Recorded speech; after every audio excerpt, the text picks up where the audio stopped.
Hello friends, हम शुरू करने जा रहे हैं 9th क्लास की सोशल साइंस की एक सीरीज़।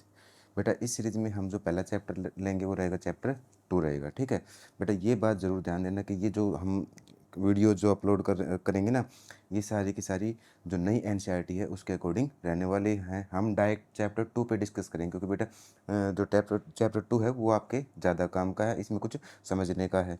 देखो बेटा, जो सेकेंड चैप्टर है वो है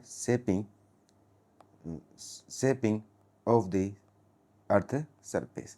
कह कि बेटा जो आप अर्थ सरफेस देख रहे हो उसका में आपको क्या दिखाई देंगे। अगर आप देखोगे सबसे ऊपर आपको माउंटेन दिखाई देंगे, फिर क्या दिखाई देंगे, प्लेटू दिखाई देंगे, फिर आपको प्लेन दिखाई देगा, फिर आपको क्या दिखाई देगा, जो ओशियन है वो दिखाई देगा। बेटा ये जितने भी शेप हैं, जितने भी लैंड फॉर्म है, इनका फॉर्मेशन होता है। आगे समझ, इसका फॉर्मेशन बेटा दो तरीके से होता है। ठीक है, अगर मैं मान के चलूँ ये अर्थ का सरफेस है, ठीक है, अगर अर्थ के सरफेस पे ये लैंड फॉर्म है तो यहाँ पे दो तरीके से निर्माण होता है। एक तो होता है अर्थ के इंटरनल फोर्स के कारण और एक होता है अर्थ के एक्सटर्नल फोर्स के कारण। जो अर्थ का जो एक्सटर्नल फोर्स है वो लगाया जाता है किसके द्वारा बेटा, एटमोस्फेयर के द्वारा। ठीक है, और ये जो लगाया जाता है ये लगाया जाता है अर्थ के इंटीरियर, जो अर्थ का इंटीरियर स्ट्रक्चर है उसके द्वारा। तो बेटा ये जो चैप्टर है, इस चैप्टर में जो अर्थ को शेप मिली हुई है, जो किसने दी है बेटा, अर्थ के इंटीरियर ने दी है और अर्थ के एटमॉस्फेयर ने दी है। ये सब हम पढ़ने वाले हैं। जो लेकिन जो पहला टॉपिक रहेगा हमारा क्या रहेगा, इंटीरियर ऑफ द अर्थ। देखो बेटा यहाँ पे हमने क्या किया है, एक टॉपिक को स्किप किया है। उस टॉपिक का नाम है प्लेट टेक्टोनिक्स।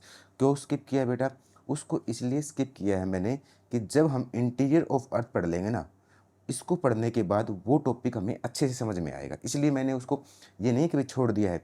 जैसे ही हमारा ये टॉपिक कंप्लीट हो जाएगा उसके बाद हम क्या प्लेट टेक्टोनिक्स भी पढ़ेंगे। देखो बेटा अब आगे बढ़ता हूँ मैं। दो चीज़ें होती हैं, दो फोर्स होते हैं। ठीक है, मैंने बताया था ये मान लो कि अर्थ का सरफेस है, जो ऊपर से फोर्स लगेगा, जो एटमोसफेयर के द्वारा फोर्स लगेगा, हम उसको बोलेंगे एक्सटर्नल फोर्स। ठीक है, क्या बोलेंगे, एक्सटर्नल फोर्स। और जो अंदर से लगेगा उसको बोलेंगे इंटरनल इंटरनल फोर्स। जो एक्सटर्नल फोर्स है वो किसके द्वारा लगाया जाता है, एटमोस्फेयर के द्वारा। और जो इंटरनल फोर्स है वो किसके द्वारा लगाया जाता है, इंटीरियर ऑफ द अर्थ के द्वारा लगाया जाता है। देखो बेटा जो बाहर से जो एक्सटर्नल से लगाया जाता है ना, इसको बोला जाता है क्या, डिस्ट्रक्टिव फोर्स। मतलब क्या करता है बेटा, ये विनाश करता है, डिस्ट्रक्शन करता है, इसको बोला जाता है डिस्ट्रक्टिव। कैसे, जैसे कोई माउंटेन्स है, ठीक है, माउंटेन है बेटा, माउंटेन पे एटमॉस्फेयर का इफेक्ट पड़ेगा, वेदरिंग होगी और ये टूट टूट के धीरे धीरे किस में चेंज हो जाएगा, प्लेन में चेंज हो जाएगा। तो इसने क्या किया है, डिस्ट्रक्शन किया है ना। तो एक्सटर्नल फोर्स को हम डिस्ट्रक्टिव फोर्स बोलते हैं। और इंटरनल जो फोर्स है उसको बोलते हैं कंस्ट्रक्टिव फोर्स। कंस्ट्रक्टिव फोर्स कैसे होता है बेटा, अंदर से क्या होगा, गर्म लावा निकल के आएगा, अंदर से गर्म लावा निकल के आएगा, कोई वोल्केनिक माउंटेन का क्या करेगा, फॉर्मेशन करेगा। इसने क्या किया बेटा, फॉर्मेशन किया, कंस्ट्रक्शन किया है, इसलिए इंटरनल फोर्स को हम क्या बोलते हैं, कंस्ट्रक्टिव फोर्स भी बोलते हैं। ठीक है बेटा, अब बात करूं, जो बाहर का जो एटमॉस्फेयर है उसको आप आसानी से देख सकते हो कि भाई ये ट्रोपोस्फेयर है, ठीक है, ये स्ट्रेटोस्फेयर है, ये मीजोस्फेयर है, ये थर्मोस्फेयर है, ये एक्सोस्फेयर है।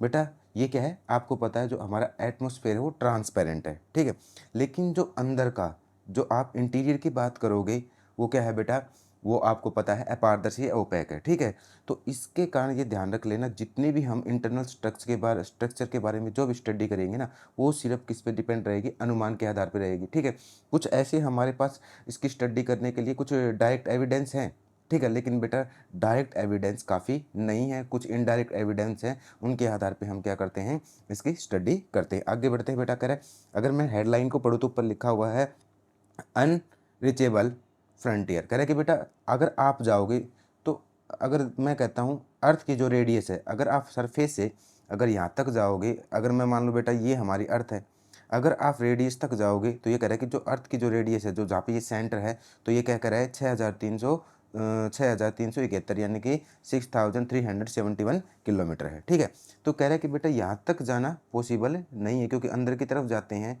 तो हम क्या हो जाता है बेटा, टेम्परेचर इंक्रीज होता है, तो यहाँ पे पॉसिबल नहीं है। तो कह रहा है कि impossible for human to reach the centre to observe it. तो कह रहा है कि बेटा ह्यूमन बीइंग के लिए यहाँ तक पहुँचना क्या है, असंभव है, इसलिए हम इनडायरेक्ट सोर्स पे क्या हो जाते हैं, डिपेंड हो जाते हैं। ठीक है, और बेटा कुछ डायरेक्ट सोर्स भी है, लेकिन डायरेक्ट सोर्स वो इस तरह के हैं कि उनको हम ज़्यादा गहराई से नहीं निकाल पाते हैं, इसलिए हम इतना रिलाई नहीं क्या करते हैं डायरेक्ट सोर्सेज पे। ठीक है, information come from the direct and indirect source. ठीक है, डायरेक्ट सोर्स काफ़ी नहीं है, लेकिन जितनी भी स्टडी हम इनडायरेक्ट बेस पे करते हैं। आगे बढ़ते हैं बेटा। अगर आप देखोगे, एक बार मैं बात कर लेता हूँ बेटा। अगर मैं बात करूँ आपसे तो बेटा एक बात ध्यान देना, आपने पिछली क्लासों में भी पढ़ा होगा, 7th क्लास में था कि जो हमारा जो अर्थ है उसकी 3 लेयर है। ठीक है, मैं मान लेता हूँ ये अर्थ हमारी, और थोड़ा बड़ा कर लेता हूँ। ठीक है, अब बेटा हो गया। अब मैं इसके अंदर एक सर्कल और ले लेता हूँ।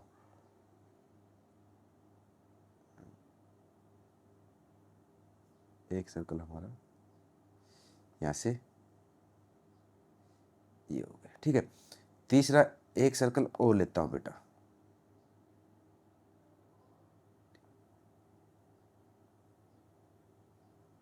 ओके, कह रहा है कि जो अर्थ है, अर्थ के जो इंटरनल स्ट्रक्चर है, इसको हम 3 लेयर में डिवाइड करते हैं। जो पहली लेयर है इसको क्या बोला जाता है, क्रस्ट बोला जाता है। ठीक है, जो अगली लेयर है इसको क्या बोला जाता है बेटा, मेंटल बोला जाता है। और जो अगली लेयर है इसको क्या बोला जाता है, कोर बोला जाता है। और यहाँ पे हमारा क्या है, सेंटर है। अगर आप लाइन ड्रॉ करोगे तो देखो बेटा, मैं सुविधा की दृष्टि से क्या कर लेता हूँ, मैं एक यहाँ से एक लाइन ले लेता हूँ जो आपको क्या पढ़ाएगी बेटा, आसानी से समझा पाएगी। ठीक है, अब देखो बेटा क्या करेंगे हम, ठीक है, इस रीजन को हम क्या कर लेते हैं बेटा, अलग कर लेते हैं क्या, ताकि हम आसानी से क्या कर सके, पढ़ सके। और यही डायग्राम क्या कर रखा है, यहाँ पे ऐड कर रखा है। ठीक है, देखो बेटा 3 लेयर में बांटा गया। जो यहाँ तक जो लेयर है, ठीक है, यहाँ तक जो लेयर है इसको क्या बोला जाता है बेटा, ये जो लेयर है इसको बोला जाता है क्या, इससे ऊपर की लेयर को बोला जाता है क्रस्ट बोला जाता है। और जो यहाँ तक 2900 तक की जो लेयर, इसको बोला जाता है क्या, बोला जाता है मेंटल बोला जाता है।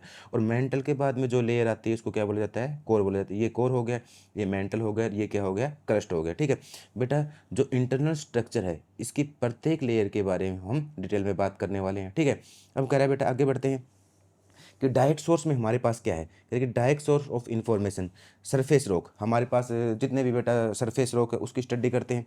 Physical sample found in mining areas and form volcanic eruption. कह रहा है कि माइनिंग जब करते हैं हम गहराई से, तो हमारे पास क्या आती हैं, रॉक आती हैं। कहीं ना रॉक अंदर से निकल के आती हैं, इंटरनल स्ट्रक्चर से निकल कर आती है, लेकिन बेटा वो इतनी गहराई से नहीं निकल के आती, इसलिए हमारी क्या होती हैं, लिमिटेशन है।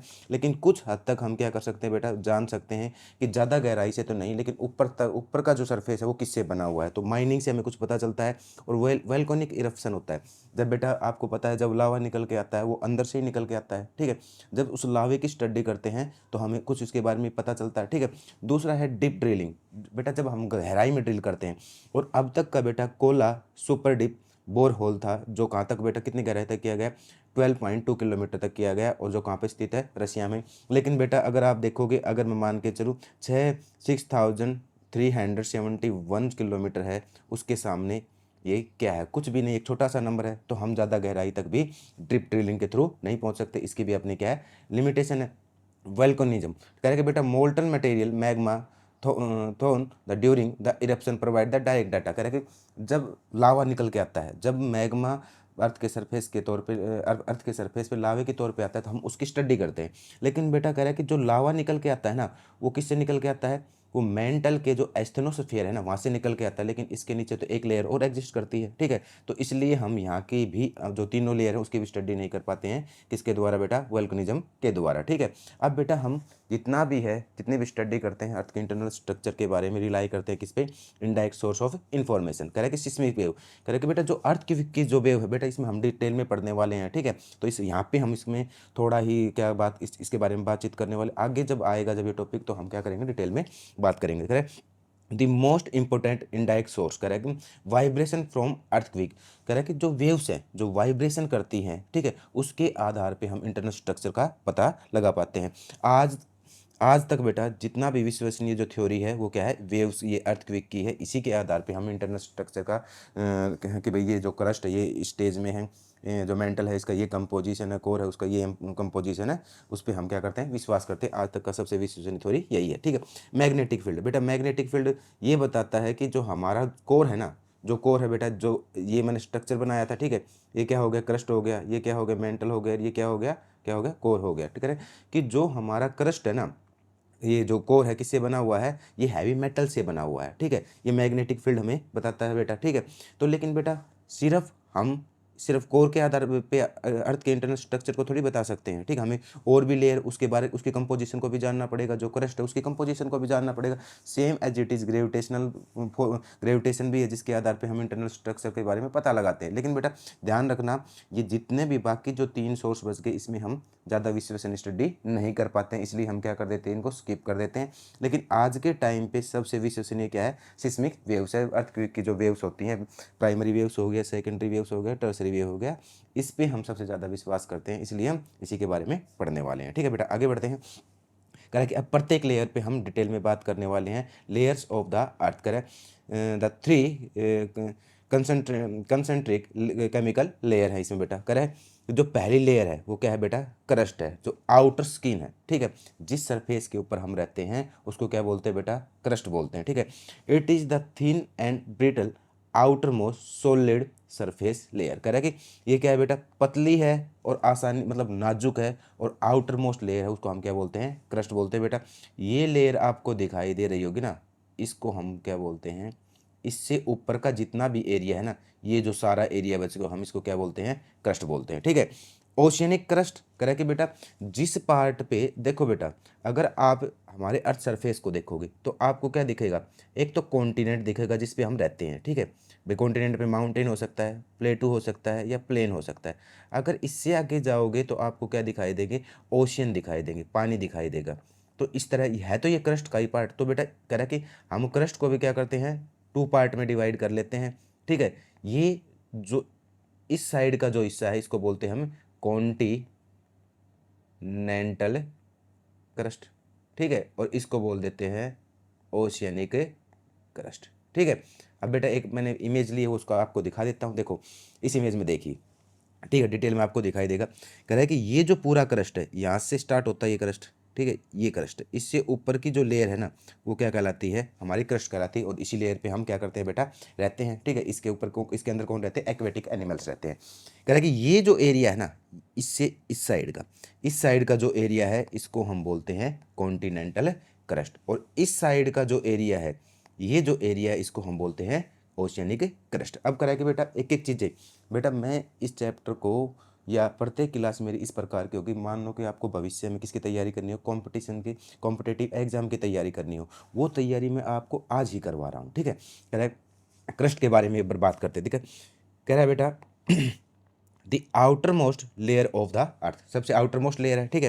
कह रहा है इट फॉर्म, कह रहा है कि the crust is the thin, कह रहा है कि जो हमारी अर्थ है, जो 3 लेयर है, कौन सी है, पहली तो क्रस्ट है, दूसरी कौन सी है, मेंटल है, ठीक है, वो थर्ड कौन सी है, कोर है। इन तीनों लेयर में सबसे जो पतली लेयर है ना वो क्या है, क्रस्ट है, ठीक है। रॉक कह रहा है कि रॉक की चट्टानी पार्ट है, outer shell of the earth, to form the surface we live on. कह रहा है कि इसी के ऊपर हम क्या रहते हैं, इसी के ऊपर हम अपनी एक्टिविटीज़ को अंजाम देते हैं, ठीक है। कह रहा है कि 2 टाइप है क्रस्ट। कह रहा है कि कॉन्टिनेंटल क्रस्ट, ये जो हिस्सा देख रहे हो ना इस साइड का, ये साइड का जो हिस्सा है जिस पे हम रहते हैं, इसको हम क्या बोलते हैं बेटा, कॉन्टिनेंटल क्रस्ट बोलते हैं। कह रहा है कि फॉर्म द कॉन्टिनेंट बनाता है, ठीक है। इसी के ऊपर आपको पहाड़, मैदान, प्लेटूज, नदियाँ सब कुछ इसी के ऊपर मिलने वाली है, ठीक है। कह रहा है अगर इसकी मोटाई देखोगे, इसकी मोटाई देखो बेटा, इसकी मोटाई आपको दिखाई देगी, यहाँ से लेके चलो और यहाँ तक है, ठीक है। इसकी मोटाई है 30 से 70 किलोमीटर। लेस डेंस करा कि बेटा देखो, जो यहाँ डेंसिटी क्या होती है बेटा, देखो एक बार मैं बताता हूँ। मान लो जब पार्टिकल्स, किसी भी मैटर के पार्टिकल नज़दीक होते हैं, किसी भी मैटर के पार्टिकल नज़दीक होते हैं ना ऐसे, तो हम इसको क्या बोलते हैं, डेंस बोलते हैं। और किसी भी मैटर के अगर पार्टिकल दूर दूर होंगे इस प्रकार से, इस प्रकार से, तो इसको क्या बोलते हैं हम, लेस है, डेंस बोलते हैं, ठीक है। तो कह रहा है कि जो हमारा कॉन्टिनेंटल क्रस्ट है ना ये लेस डेंस है। आगे समझ में, कह रहा है कि आगे मेड मोस्टली ग्रेनाइट रॉक, किससे बना हुआ है बेटा, ग्रेनाइट रॉक का ये बना हुआ है, ठीक है।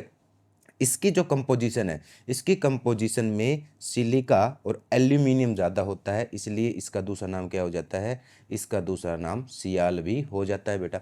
कई बार कॉम्पिटेटिव एग्जाम उसमें पूछ लिया जाता है कि जो हमारा क्रस्ट है उसका सेकंड नेम क्या है, उसका सेकंड नाम क्या हो जाता है बेटा, ध्यान रख लेना, सियाल हो जाता है। क्यों सियाल क्यों है बेटा, सिलिका प्लस एल्यूमिनियम इसकी कंपोजिशन है, ठीक है। जो आगे बढ़ते बेटा, ओशियनिक क्रस्ट करेंगे, oceanic crust form the oceanic floor. देखो बेटा, ये आपको ओशियनिक फ्लोर दिखाई दे रहा है ना, इसके बारे में ये बात कर रहा है, ठीक है। आगे कह रहा है बेटा, इसकी अगर मोटाई की बात करूं, ठीक है, इसकी मोटाई कितनी है बेटा, यहाँ से अगर देखोगे यहाँ से लेके यहाँ तक इसकी मोटाई है 5 से 10 किलोमीटर। तो ध्यान रख लेना बेटा, जो हमारा कॉन्टिनेंटल क्रस्ट होता है उससे कम मोटाई किसकी होती है, ओशियनिक क्रस्ट की होती है। मेड मोस्टली किसका बेटा, सिलिका प्लस में मैग्नीशियम। कह रहा है कि जो ये हमारा ओशियन का जो फ्लोर है ना, ये फ्लोर आपको दिखाई दे रहा होगा यहाँ पे, देखो बेटा, ये जो फ्लोर है ना, ये वाला, ये हिस्सा किससे बना होता है, सिलिका प्लस में मैग्नीशियम से बना होता है, इसलिए इसका दूसरा नाम क्या हो जाता है, ध्यान रख लेना, इसका दूसरा नाम हो जाता है सीमा। आगे समझ में, सिलिका प्लस में मैग्नीशियम, ठीक है। अब बेटा ये मैंने आपको बता दिया है, मोटाई मैंने आपको बता दी है, इसकी भी मोटाई मैंने आपको बता दी है, ठीक है। यही सारी चीज़ें मैं आपको क्लियर करवा चुका हूँ। अगले लेयर पे बढ़ते हैं बेटा। कह रहा है कि इसके जस्ट नीचे जो आप ये क्रस्ट देख रहे हो, इसके जस्ट नीचे कौन सी लेयर है बेटा, हमारी मेंटल लेयर। अब मेंटल के बारे में बात करने वाले हैं, ठीक है। कह रहा है दी मेंटल, कह रहा है कि extend to the depth of 2900 kilometre. कह रहा है कि अगर इसका आप एक्सटेंशन देखोगे, इसका एक्सटेंशन कहाँ से बेटा, क्रस्ट के नीचे से स्टार्ट होगा, ठीक है, और कहाँ तक जाएगा, ये जो कोर है उसके ऊपर तक जाएगा, ठीक है। तो कह रहा है कि जो लास्ट इसकी बाउंड्री है वो कहाँ पे है बेटा, 2900 किलोमीटर के आसपास है बेटा। देखो लगभग में बताया जाता है, ठीक है। तो 2900 किलोमीटर तक ये फैला है। कह रहा है कि upper mantle consist of the asthenosphere. बेटा ये एस्थेनोस्फेयर क्या है, मैं एक बार एक डायग्राम बनाता हूँ बेटा, इस डायग्राम को आपको गौर से समझना है, ठीक है, वरना एक टॉपिक है वो आपको समझ में नहीं आएगा, जो नेक्स्ट टॉपिक रहेगा हमारा प्लेट टेक्टोनिक्स, ठीक है। अब बेटा आपको क्या करना है, देखो चलते हैं एक बार इसको गौर से देखते हैं। ये हमारा क्या हो गया बेटा, ध्यान रहे, ये हमारा क्रस्ट हो गया, ठीक है। ये हमारा क्या हो गया, मेंटल हो गया, ठीक है। ये हमारा क्या हो गया बेटा, कोर हो गया। ये कह रहा है कि एस्थेनोस्फेयर क्या है, देख लो बेटा, एस्थेनोस्फेयर अगर आप देखो, ये तो हमारा क्रस्ट हो गया, ठीक है, और मेंटल का आपको अपर मेंटल लेना है, ठीक है। यानी कि ये पूरा का पूरा पार्ट है, ये पूरा का पूरा पार्ट, इसको हम बोलते हैं, ध्यान रख लेना, लिथोस्फेयर। क्या बोलते हैं, लिथोस्फेयर। और लिथोस्फेयर के जस्ट नीचे जो लेयर होती है, जो लेयर होती है, ये वाली, इसके नीचे, इसको हम क्या बोलते हैं बेटा, एस्थेनोस्फेयर बोलते हैं, ठीक है। जितना भी बेटा वोल्केनिक इरप्शन होता है, लावा जितना भी बाहर आता है, वो सारा का सारा कहाँ से आता है, एस्थेनोस्फेयर से आता है, ठीक है। देखो यहाँ पे लिखा भी हुआ है एस्थेनोस्फेयर, ठीक है। आगे बढ़ते बेटा, the asthenosphere is the main source of magma that reach the surface. करेंगे जो सरफेस के ऊपर जो लावा या मैग्मा ऊपर पहुंचता है, उसका सोर्स क्या है, यही एस्थेनोस्फेयर है बेटा। और डिटेल में देख लेते हैं, ठीक है। द मेंटल, कह रहा है कि क्या कह रहा है, the thickest hot Rocky layer between the crust and the core. कह रहा है कि ये बीच में पड़ता है, ऊपर आपको क्या दिखाई देगा, क्रस्ट दिखाई देगा, और इसके नीचे क्या दिखाई देगा, जो 2900 किलोमीटर के बाद शुरू होता है उसको क्या बोलते हैं, कोर। उसके बीच में ये लेयर पड़ती है, और क्या कह रहा है बेटा, थिक सबसे मोटी है।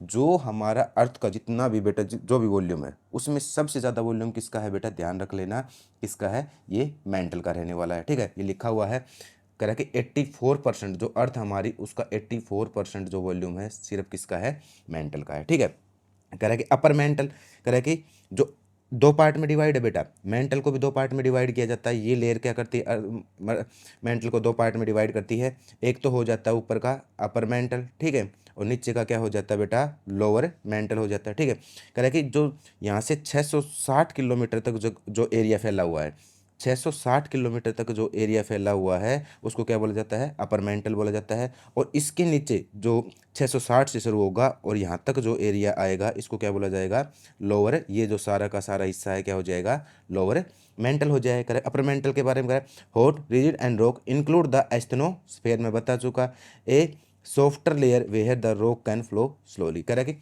ये इतना बेटा देखो देखो आपको पता है मैटर के बारे में बात करूँ तो सॉलिड, लिक्विड, ठीक है, और गैस में, इसके बारे में अभी तीन के बारे में ही बात कर रहा हूँ। सॉलिड हो सकता है, लिक्विड हो सकता है और गैस हो सकता है। कह रहा है कि जो एस्थनोस्फेयर है ना, ये ना ही सॉलिड है, ठीक है, ना ही लिक्विड है। तो बेटा बीच की जो स्टेज बच गई उसको क्या बोलोगे आप? जेली जैसी अवस्था बोलोगे, जेली, ठीक है, प्लाज्मा जैसी अवस्था बोलोगे। जो इसका अगर बात करोगे ये प्लाज्मा जैसी अवस्था में है। कह रहा है कि इस एस्थनोस्फेयर के ऊपर जो पूरा लिथोस्फेयर प्लेट है ना, मूव करती रहती है। आगे समझ, आप जो 7 कॉन्टिनेंट देख रहे हो ना, कह रहा है कि ये क्या है? एक लिथोस्फेरिक प्लेट है। और किसके ऊपर मूव कर रही हैं? ये सारी की सारी एस्थनोस्फेयर के ऊपर क्या कर रही हैं? मूव करती रहती हैं, ठीक है। लिखा हुआ है रॉक कैन फ्लो स्लोली। कह रहा है कि लोअर मेंटल जो 2900 की गहराई तक जो फैला हुआ है उसको क्या बोलते हैं? Lower. More rigid due to the high pressure flows very slowly. कह रहा है कि जो इसका प्रेशर है, इसका प्रेशर क्या है बेटा? हाई है। और कह रहा है कि इसकी अपेक्षा क्या है? ज़्यादा कठोर है। कौन से की अपेक्षा बेटा? जो हमारा अपर मेंटल है उसकी अपेक्षा क्या है? ज़्यादा कठोर है, ठीक है।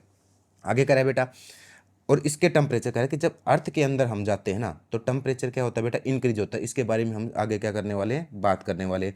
कह रहा है कि इसके कंपोजिशन की बात करूं, इसके कंपोजिशन में बेटा मैग्नीशियम होता है और क्या होता है? सिलिका होता है। इसलिए इसीलिए इसी लेवल को हम क्या बोलते हैं? सीमा भी बोल देते हैं। आगे बढ़ते हैं बेटा। आगे कह रहा है, अब ये कोर के बारे में बात कर रहा है। अर्थ मेटेलिक सेंटर, ठीक है, मेटेलिक सेंटर। कह रहा है कि हम कोर को भी दो पार्ट में डिवाइड कर सकते हैं, ठीक है। ये जो हमने डायग्राम बनाया था, जो नीचे की जो लेयर थी वो क्या थी बेटा? कोर थी। इसको भी हम 2 पार्ट में डिवाइड कर सकते हैं। ये क्या हो जाएगा बेटा? आउटर कोर हो जाएगा, ठीक है। ये क्या हो जाएगा? आउटर कोर हो जाएगा। और ये क्या हो जाएगा? इनर कोर हो जाएगा, ठीक है। इनर कोर बेटा कहाँ पे ख़त्म होता है? जो अर्थ का सेंटर है 6371 किलोमीटर पे ख़त्म होता है। और शुरू कहाँ से होता है बेटा? जो हमारा कोर है वो 2900 किलोमीटर से शुरू होता है। और इसके बीच में जो एरिया पड़ता है उसको हम कोर बोलते हैं। और कोर को 2 पार्ट में डिवाइड कर लेते हैं। करें स्टार्ट आउटर कोर की, इसके बारे में ये बात कर रहा है। Start at the 2900 kilometre depth. कह रहा है कि 2900 किलोमीटर की गहराई से स्टार्ट हुआ। This layer existed in liquid state. कह रहा है कि जो ये लेयर है ना, लिक्विड स्टेट में है। कौन सी स्टेट में बेटा? लिक्विड स्टेट में है। क्यों लिक्विड स्टेट में क्यों है बेटा? ये कह रहा है कि लिक्विड स्टेट में इसलिए है कि बेटा जब हम गहराई पे जाते हैं ना तो अर्थ के टेम्परेचर क्या होता है? अर्थ का टेम्परेचर इंक्रीज होता है। और अर्थ का टेम्परेचर इंक्रीज होने के कारण अंदर जो भी रॉक है ना वो क्या हो जाती है? मेल्ट हो जाती है ड्यू टू हाई टेम्परेचर के कारण। इसलिए हमारा आउटर कोर क्या है बेटा? लिक्विड फॉर्म में है। करेक्ट। अब इनर कोर इसके बारे में ये बात कर रहा है। इनर कोर के बारे में अब ये बात करेगा। Correct. Inner core the central ball of iron it remains in A solid. यहाँ ये कौन सी फॉर्म में बेटा? ध्यान रख लेना, सॉलिड फॉर्म में है, ठीक है।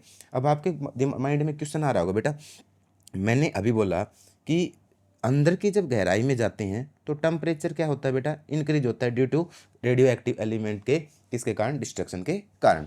अब कहोगे सर ये तो आप लिक्विड में बता रहे थे, लेकिन यहाँ तो टेम्परेचर और भी ज़्यादा होना चाहिए था ना, तो ये कैसे सॉलिड हो गया? देखो बेटा, इसका सॉलिड होने का कारण क्या है? प्रेशर। इस पे जो अर्थ की 3 लेयर होती है ना, सबसे ऊपर वाली लेयर क्रस्ट, उसके ऊपर मेंटल, फिर कौन सा हो गया बेटा? जो आउटर कोर हो गया, ठीक है, जो आउटर कोर, इनका प्रेशर पड़ता है। इस प्रेशर के कारण क्या हो जाता है बेटा? टेम्परेचर नेगलेक्ट हो जाता है, प्रेशर हाई हो जाता है, जिसके कारण किस में चला जाता है? सॉलिड फेज में। देखो बेटा, अच्छा सा सबसे अच्छा एग्जाम्पल मैं आपको देता हूँ। देखो, आप जब मैरिज में जाते हो आपने देखा होगा लोग क्या लेके आते हैं? आइस का बड़ा सा टुकड़ा लेके आते हैं जिसको हम बर्फ़ की सिल्ली बोलते हैं, ठीक है। अगर आप इसको ओपन एटमॉस्फेयर में रखोगे तो ये क्या होने स्टार्ट हो जाती है? मेल्ट होनी स्टार्ट हो जाती है ड्यू टू, आपको पता है, टेम्परेचर के कारण, ठीक है। यहाँ पे फैक्टर क्या है बेटा? यहाँ पे फैक्टर टेम्परेचर क्या कर रहा है? इसको मेल्ट कर रहा है। लेकिन आप इसी बर्फ़ को अगर अंदर घर के अंदर एक बोरी के अंदर दबा के रख दोगे, ठीक है, और तूड़ा जो भैंसों का जो चारा होता है उसके अंदर दबा दोगे तो क्या हो जाएगा बेटा? ये मेल्ट होने से क्या हो जाती है? बच जाती है। हमने मेल्ट होने से बेटा इसको कैसे बचाया? थोड़ा साइंटिफिक ढंग से बात करें तो हमने जैसे ही इसके ऊपर बोरी लाद दी और जैसे ही इसको उसके अंदर दबाया, ठीक है, भैंसों के चारे के अंदर, तो उसके कारण इस पर क्या हो गया? प्रेशर अप्लाई हो गया। आगे समझ में? और जैसे ही प्रेशर अप्लाई हो जाता है क्या हो जाता है बेटा? वो दोबारा से सॉलिड जो जिस वो सॉलिड फेज में थी उसी में रह जाती है। तो इसी के कारण यहाँ पे टेम्परेचर ज़्यादा है, हमने बात मान ली, लेकिन बेटा जो कंसनट्रेटेड लेयर है, कौन सी 3 कंसनट्रेटेड लेयर हैं? कौन सी? क्रस्ट, मेंटल और कोर की जो आउटर कोर है उसके प्रेशर के कारण क्या हो जाता है बेटा? वो सॉलिड फेज में रह जाती है। ध्यान रख ले बेटा, कंपोज ऑफ निकल एंड आयरन। करे कि जो हमारा जो कोर है उसके कंपोजिशन में निकल और आयरन शामिल है। इसके कारण बेटा इस लेयर का दूसरा नाम क्या हो जाता है, निफे भी हो जाता है। आगे बढ़ते हैं बेटा, ये मैंने बता दिया, ठीक है।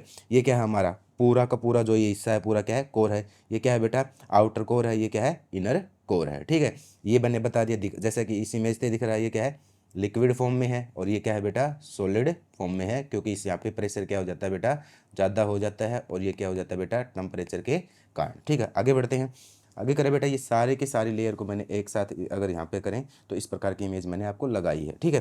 करें कि आउटर कोर के बारे में बात कर रही है, करें थिकनेस क्या है बेटा, ये 2200 किलोमीटर। इसकी अगर मोटाई की बात करोगे यहाँ से लेके अगर यहाँ तक की बात करोगे तो इसकी कितनी है, 2200 किलोमीटर के आसपास। मेड लिक्विड आयरन एंड निकल, इसमें क्या है बेटा, मैंने कहा था लिक्विड फेज में है, तो इसमें क्या है, लिक्विड आयरन और क्या है, निकल है, ठीक है। Movement of liquid metal generate earth magnetic field, कह रहा है कि ये जो लिक्विड है आयरन और निकल है, जब ये अर्थ के रोटेशन के कारण, जब अर्थ रोटेट करती है तो ये उसके साथ साथ क्या करता है बेटा, मूव करता है, और इसके कारण मैग्नेटिक फील्ड जनरेट होता है, ठीक है। आगे कह रहा है बेटा इनर कोर के बारे में, करके रेडियस, इसकी अगर रेडियस की बात करोगे, अगर ये अर्थ का हमारा सेंटर है, अगर इसका रेडियस की बात करोगे तो कितनी है, 1220 किलोमीटर के आसपास है, और यहाँ पे क्या आ जाता है, हमारा अर्थ का सेंटर भी आ जाता है, जो सरफेस से सेंटर तक की कितनी रेडियस है बेटा, 6371 या 70 के आसपास है, ठीक है। कह रहा है कि यहाँ पे है, यहाँ पे है, तो यहाँ पे जैसे आयरन क्या कहते हैं, निकल और फेरस था, आयरन था, सेम यहाँ पे लिक्विड फॉर्म में था, यहाँ पे यही चीज़ किस में हो जाएगी, सॉलिड फॉर्म में हो जाएगी, ठीक है। Solid iron nickel due to the extreme pressure, मैंने बताया था प्रेशर के कारण ये क्या किस में चला जाता है, सॉलिड फेज में चला जाता है। Hottest and densest part of the earth, ठीक है बेटा। आगे बढ़ते हैं, ठीक है। अब कह रहा है टेम्परेचर, आउटर कोर का टेम्परेचर कहाँ कितना है बेटा, 4000 डिग्री सेल्सियस से लेकर 5000 डिग्री सेल्सियस, इनर कोर का 5000 डिग्री सेल्सियस से 6000 डिग्री सेल्सियस, ठीक है।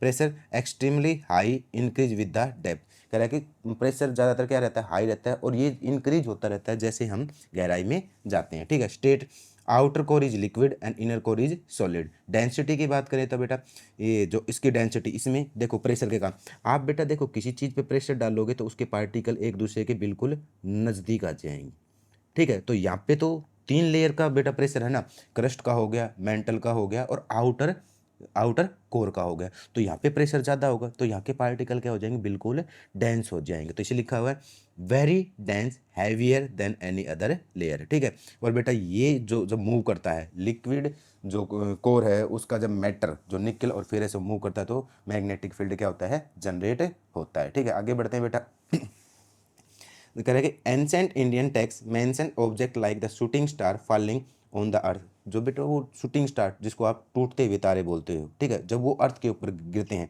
Today scientist study these meteors, कह रहे कि आज के टाइम पे जो साइंटिस्ट है इनकी क्या करते हैं, इन मीटियोर्स की क्या करते हैं बेटा, स्टडी करते हैं, to learn about the material inside the earth. कह रहा है कि बेटा ये मीटियोराइट्स उसी समय बने थे जिस समय सोलर सिस्टम में अर्थ बनी थी।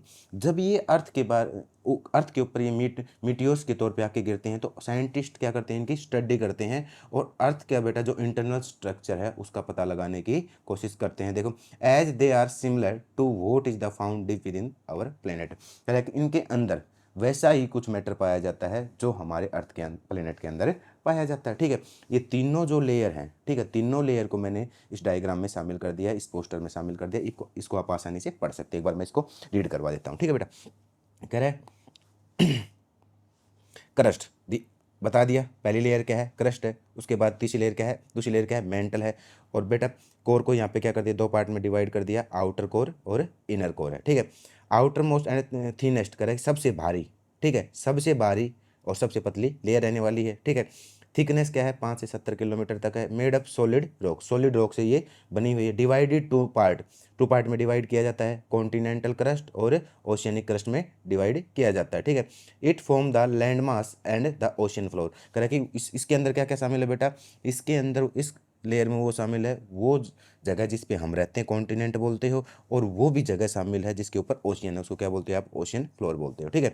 उसके जस्ट नीचे क्या आ जाता है बेटा, मेंटल आ जाता है, कह रहा है कि लाइज बिलो द क्रस्ट, ये इसके नीचे है, क्रस्ट के नीचे है। थिकनेस है इसकी 2900 किलोमीटर तक फैला हुआ है, ठीक है। Made of hot semi solid rock called the magma, कह रहा है कि सेमी सॉलिड ना ही सॉलिड है ना ही लिक्विड है, क्या है बीच का प्लाज्मा सेमी सॉलिड मैटर से ये बना हुआ है, जिसको आप मैग्मा बोलते हैं। ठीक है, the movement of magma causes earthquake, करा कि जब ये मैग्मा जब अंदर की तरफ घूमता है, ठीक है, तो क्या अर्थक्वेक जनरेट होते हैं, वोल्केनो आते हैं और फॉर्मेशन होता है माउंटेन्स का। इसके बारे में एक टॉपिक है, उसमें हम स्टडी करेंगे। ठीक है, आउटर कोर बेटा करें अबाउट 2200 किलोमीटर बेटा इसकी क्या है रेडियस है। ठीक है, इसमें क्या है बेटा लिक्विड आयरन है और निकल है। अगर आप इसके अंदर बात करोगे, इसके अंदर क्या है सॉलिड आयरन है और लिक्विड है, इसकी डेंसिटी ज़्यादा है इसकी अपेक्षा। क्यों? क्योंकि यहाँ पे प्रेशर क्या हो जाता है हाई हो जाता है। ठीक है, ये तीनों की तीनों लेयर इसकी मोटाई के बारे में बताया गया है। और बेटा टेम्परेचर बताया गया है, टेम्परेचर अर्थ के इंटरनल पार्ट में जाते हैं तो इंक्रीज होता है। ठीक है, ये लिखा हुआ है, क्रस्ट का 0 डिग्री से 700, ठीक है, मेंटल का 700 डिग्री सेल्सियस 3700 के आसपास। इस प्रकार से आप देख रहे हो टेम्परेचर क्या हो रहा है इंक्रीज हो रहा है। बेटा आज हम अपनी क्लास को यहीं पे ख़त्म करते हैं। आपकी कोई भी क्यूरीज हो ना तो आप कमेंट बॉक्स में अपनी क्यूरीज को वहाँ पे डाला करो, ताकि मेरे तक वो पहुँचे और उनका मैं क्या कर पाऊँ समाधान कर पाऊँ। अब बेटा हमने इंटरनल स्ट्रक्चर पढ़ लिया है। अब इंटरनल स्ट्रक्चर हमने पढ़ लिया है ना, अब जो प्लेट टेक्टोनिक्स है ना, जो प्लेट टेक्टोनिक थ्योरी है वो हमारे आसानी से समझ में आएगी। तो अगला जो टॉपिक रहने वाला है हमारा प्लेट टेक्टोनिक्स रहना, वो क्लास 2 रहेगी। ठीक है बेटा, तो डेली आपको अपडेट मिलते रहेंगे, तो हमारे चैनल को सब्सक्राइब कर ले और बेल आइकन पे क्लिक कर ले। ठीक है, और कोई भी कमेंट हो आप अपना कमेंट बॉक्स में डाल दिया करो, ताकि मैं उसको आपका कमेंट बॉक्स में जाके उसको रीड करूँ और उसको सोल्व कर सकूँ। ठीक है, आज की क्लास हम यहीं पर ख़त्म करते हैं। Bye bye, thank you for